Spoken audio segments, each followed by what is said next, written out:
Hello everyone, welcome to अध्ययन अड्डा YouTube channel. मैं दुष्यंत सिंह। आज इस वीडियो के माध्यम से हम जानने वाले हैं कुछ ऐसे महत्वपूर्ण मापन उपकरणों के विषय में जो कि अक्सर परीक्षाओं में पूछे जाते हैं।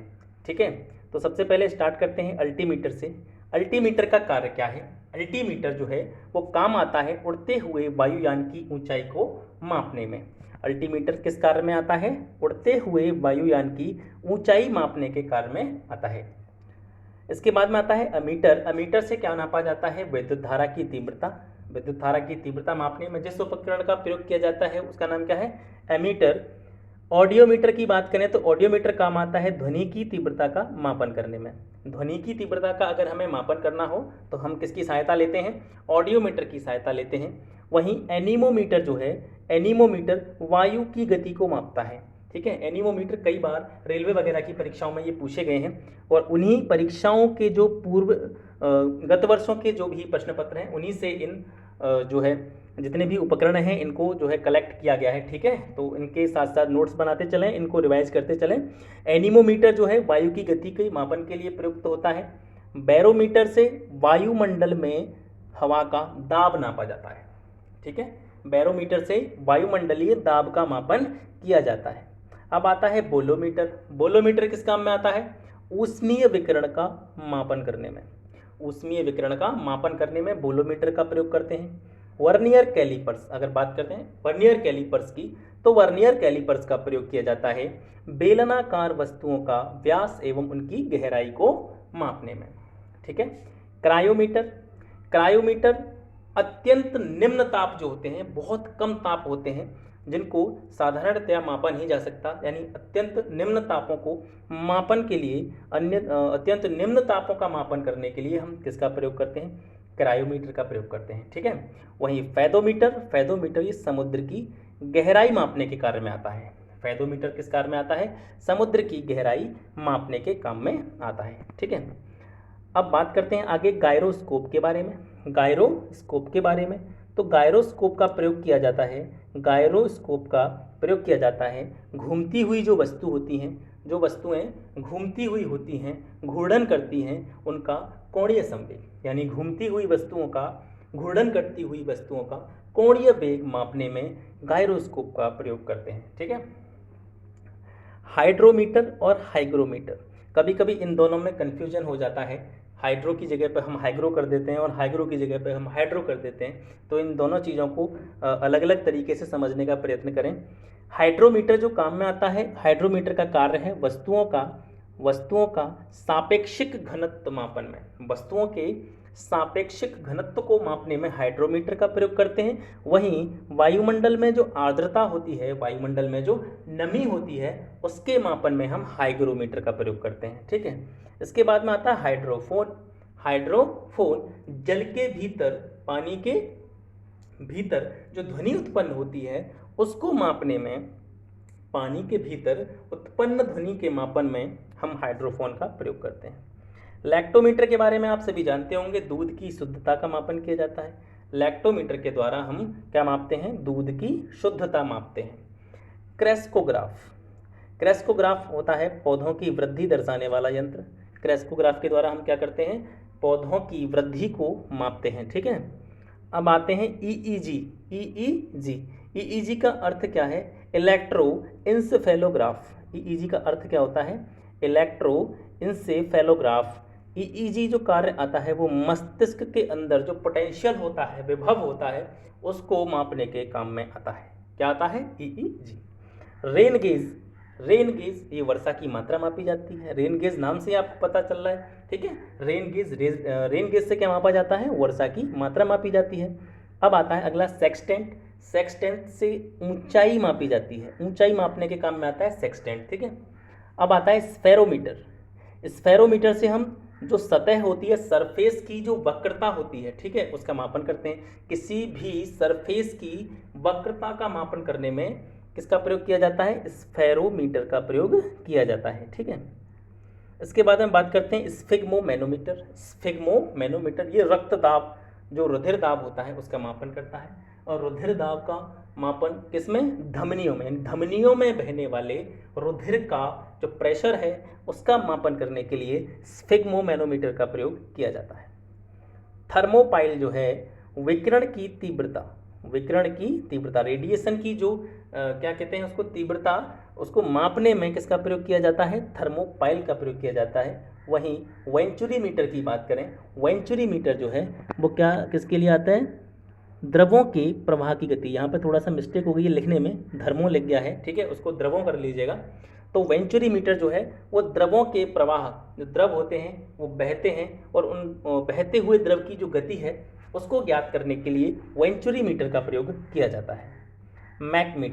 मैकमीटर जो है, मैकमीटर किसके कार्य में आता है कि ध्वनि के वेग के अनुपात में वायुयान की गति का मापन, यानी कि ध्वनि का वेग आप सभी को पता है, ठीक है, ध्वनि के वेग और जो वायुयान का वेग होता है उन दोनों का रेशियो निकालने के लिए हम मैक मीटर का प्रयोग करते हैं, ठीक है। और वैसे भी अगर नॉर्मली आप याद करना चाहें तो मैक जिसमें मैक आता है, मैक संख्या, कभी कभी प्रश्न आता है कि मैक संख्या किससे संबंधित है, तो मैक संख्या भी वायुयान से संबंधित है, ठीक है। अब बात करते हैं ओडोमीटर से नापी जाती है वाहन द्वारा तय की गई दूरी ओडोमीटर के द्वारा नापी जाती है, ठीक है।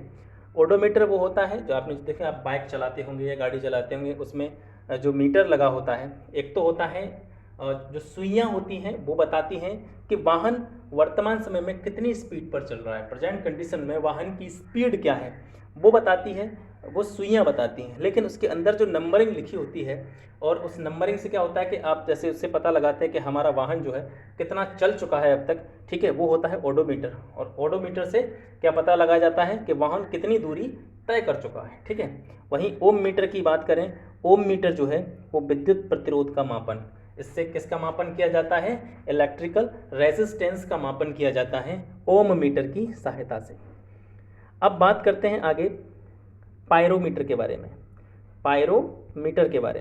पायरोमीटर किसके काम में आता है, अत्यंत उच्च ताप वाले जो पिंड होते हैं उनके टेम्परेचर को मापने में, ठीक है, यानी ऐसा ताप जो कि बहुत ज़्यादा हाई टेम्परेचर है, ऐसे पिंडों का ताप जो बहुत ज़्यादा हाई टेम्परेचर पर हैं उनके टेम्परेचर को मापने के लिए हम पायरोमीटर का प्रयोग करते हैं।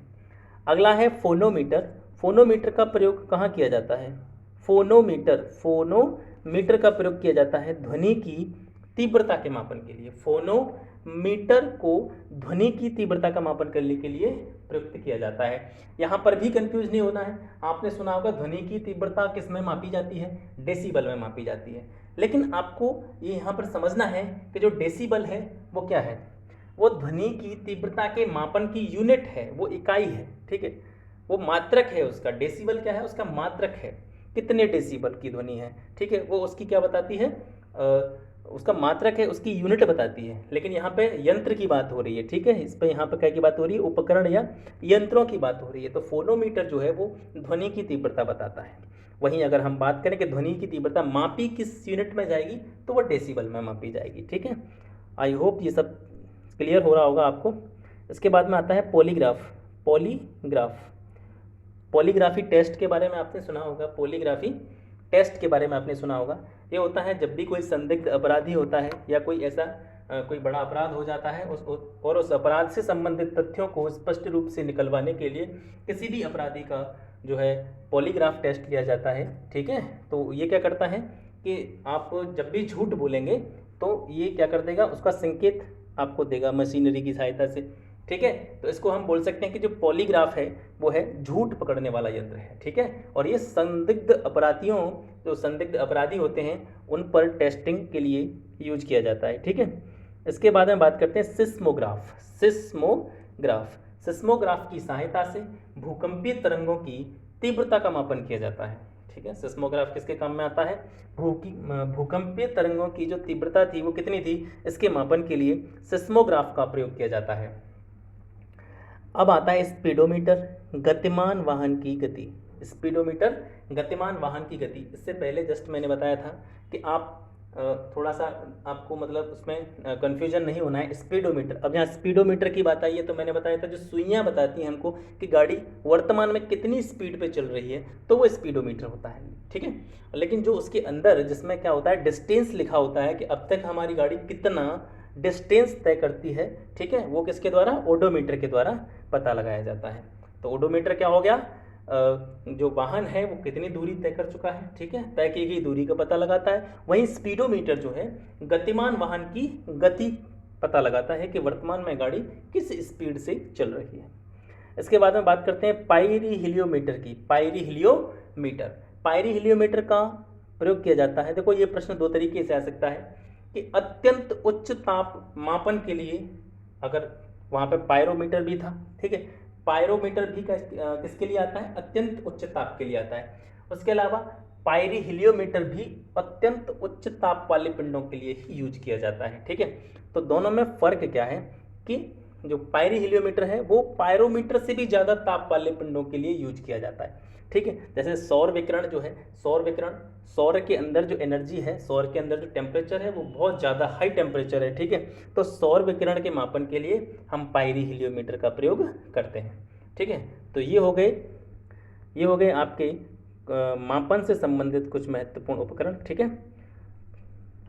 और आप इनके नोट्स बना सकते हैं, ये काफ़ी इंपॉर्टेंट हैं और अक्सर करके परीक्षाओं में ये पूछे जाते रहते हैं, ठीक है। तो मिलते हैं फिर एक नए टॉपिक के साथ अगली वीडियो में, तब तक के लिए नमस्कार।